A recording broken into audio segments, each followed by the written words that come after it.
여러분 안녕하세요. 저는 미국에서 프라페릭 아티스트로 활동하고 있는 그림언니 인생 토크의 자넷현입니다. 여러분, 프라페릭 아트에 대해서 들어보셨나요?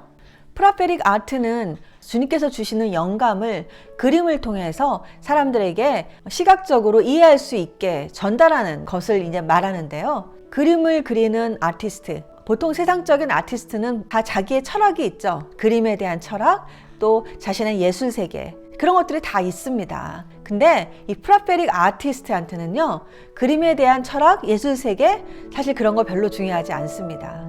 저희가 하는 일은 주님의 주신 영감, 하나님의 메시지를 사람들한테 전달하는 그런 중간자적인 역할을 합니다.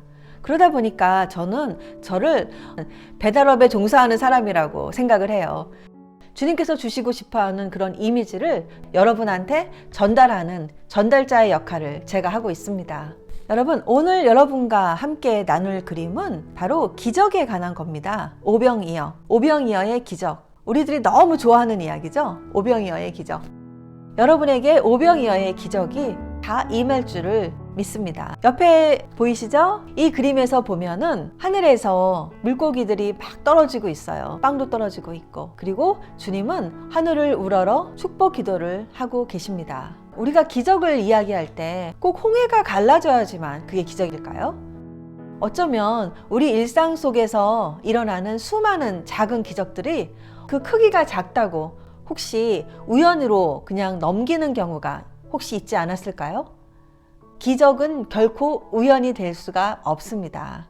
몸이 아픈 사람한테는 병이 낫는 것이 기적이겠죠. 그리고 어떤 사람한테는 누군가의 따뜻한 말 한마디가 그 기적을 일으키는 어떤 촉매제 같은 역할을 하기도 합니다.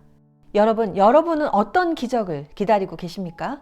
성경에서 예수님은 떡 5개와 또 물고기 2마리를 제자들한테 축사하고 나눠주고 제자들한테 또 나눠주라고 이야기를 하죠.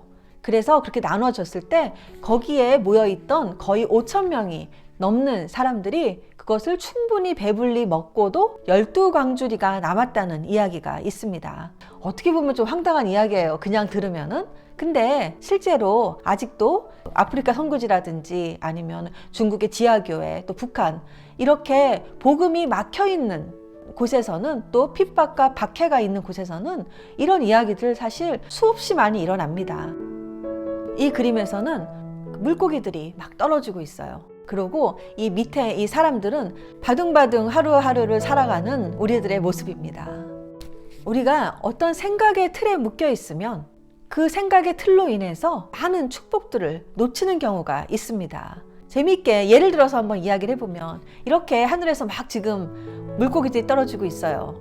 그래서 막 사람들이 그걸 막 잡는데 하나를 딱 잡고 봤더니 이게 내가 원하는 만큼 큰 사이즈가 아니에요. 그래서 그냥 던져버려요. 또 하나를 잡았더니 이건 내가 원하는 종류가 아니에요. 그래서 또 던져버려요. 그러다가 또 지금은 엄청 떨어지긴 하는데 별로 잡고 싶은 생각이 안 들어. 좀 쉬고 싶어. 그래서 그냥 쉬고 있어요. 이런 식으로 우리는 어쩌면 우리한테 다가오는 그 축복들을 하나하나 나의 고정관념 때문에 놓치고 있었다고 생각이 듭니다.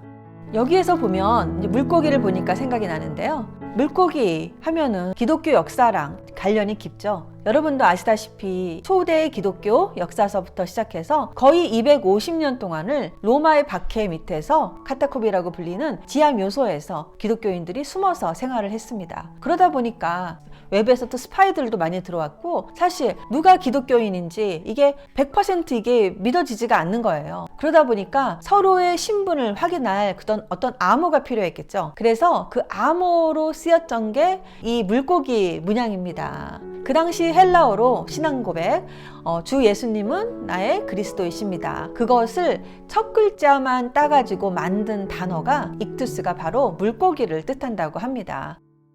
그래서 그때부터 지금까지 이 물고기가 기독교 신앙과 또 기독교 사상과 2000년이 넘는 기간 동안 지금까지 내려오고 있는데요. 물고기 하면은 정말 어떤 풍요의 상징인 것 같아요. 그리고 또 그림 속의 물고기들은 아주 다양한 색깔을 가지고 있습니다. 여러분, 어쩔 때 우리는 남이 가지고 있는 건 커 보이고 내가 가진 건 되게 작아 보여요. 그래서 항상 남들과 비교를 하죠.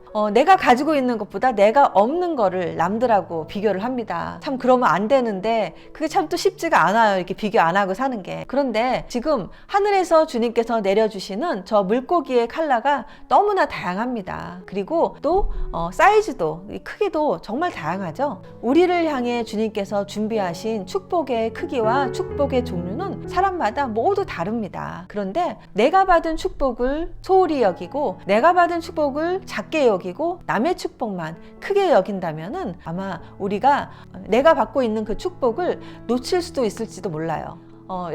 여러분은 기적을 믿으십니까? 사실 저는 기적을 믿어요. 그리고 제 인생에는 너무나 많은 기적 같은 일들이 많이 있어서 정말 익사이팅합니다. 그래서 제가 기적 같은 이야기 하나 해드리고 싶은데요. 물론 믿거나 말거나 그거는 여러분의 자유입니다. 제가 오래전에 새 집을 분양을 받아가지고 이사를 갔어요. 그리고 또 그 당시에 많은 힘든 일들이 있어서 정말 인생의 바닥을 거의 칠까 말까 하는 그런 때였습니다. 주님의 위로가 필요했던 그러한 시절이었습니다. 집을 사서 이사를 갔는데 앞마당이 참 넓은 집이었어요. 정원사가 하루는 와가지고 저한테 이렇게 이야기를 했습니다. 집 앞에다가 이 팜추리, 그러니까 야자수라 그러죠. 팜추리를 몇 그루 심으면 어떻겠냐. 자기가 아주 좋은 값에 해줄 수가 있다고 저한테 이야기를 합니다. 저도 솔깃했죠. 한두 그루 심는 것도 아니고 그래도 몇 그루는 심어야 되는데 이게 돈 계산이 안 되는 거예요. 그래서 마음은 정말 굴뚝 같았지만 그분한테 나중에 하겠다 이제 그렇게 돌려보냈어요. 근데 그날 이후에 제 머릿속에는 또 그 팜추리가 이제 자리를 잡고 있습니다. 사실 또 그런 사람들 있잖아요. 머리에 하나가 딱 꽂히면 계속 생각하시는 분들도 있죠. 예, 저도 좀 그런 스타일이거든요. 그러고 한 달 정도가 지나갔어요. 그날 제가 정원사분한테 오늘은 잡초들을 좀 다 뽑아달라고 특별히 부탁을 드렸습니다. 그랬더니 그분이 저한테 그러시는 거예요. 이거 잡초가 아닌데요? 그러는 거예요. 이게 잡초가 아니면 뭐예요? 했더니 팜추리라는 거예요. 팜추리가 어디서 나왔어요? 나올 데가 없잖아요. 그래서 이게 도대체 어디서 왔지?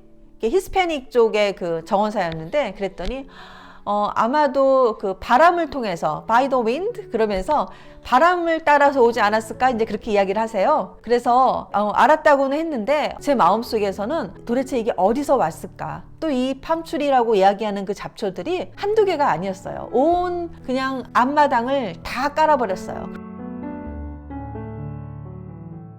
그래서 제가 오른쪽 끝에 있는 집부터 왼쪽 끝에 있는 집까지를 다 검사를 했어요. 희한하게 그 팜추리가 꼭 우리 집만 폭격맞은 것처럼 우리 집 앞마당에만 있는 거예요. 너무 신기해서 내 마음을 읽으시고 내게 선물을 보내신 거구나 하는 생각이 드는 거예요. 저희 남편한테도 막 이야기하고 그랬더니 아무도 그냥 그러려니 우연의 일치거니 다 그렇게 생각을 합니다. 저한테는 기적이었습니다. 그리고 저는 그 기적을 믿었습니다. 그 이후 그 팜추리는 정말 쑥쑥 자랐어요. 쑥쑥 자라가지고 하늘의 별보다도 많은 숫자로 제 앞마당을 꽉 채웠답니다. 네, 인생의 바닷가 같은 시간 속에서 저는 그 팜추리를 보면서 아침마다 주님과 대화하고 또 주님께서 앞으로 내게 주실 수많은 축복들을 상상을 했습니다. 나중에 그 집에서 이제 이사를 나왔죠. 하지만 아직도 몇 그루의 팜추리가 그 집에 남아 있습니다. 저는 지금도 제가 주님의 사랑의 증표를 보고 싶을 때 저는 그 집 앞을 지나갑니다. 그러고 그 팜추리를 봐요.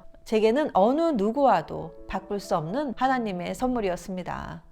어떤 분들은 기적이라는 단어 자체에 좀 거부감을 느끼세요.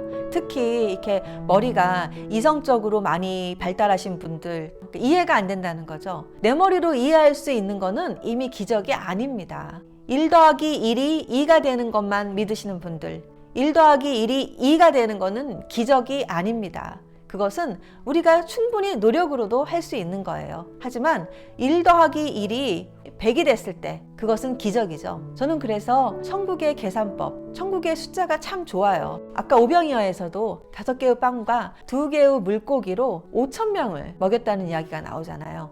그것이 하나님의 계산법입니다. 그리고 축복은 나누면 나눌수록 더 커지는 거 여러분 아십니까? 예수님이 5개의 떡과 2개의 물고기를 하늘을 우러러 축사하시고 제자들에게 줬어요. 그리고 제자들한테 나누어 주라고 했습니다. 제자들이 그것을 사람들한테 나누어 주었을 때 그때부터 배가의 축복이 일어나기 시작한 겁니다.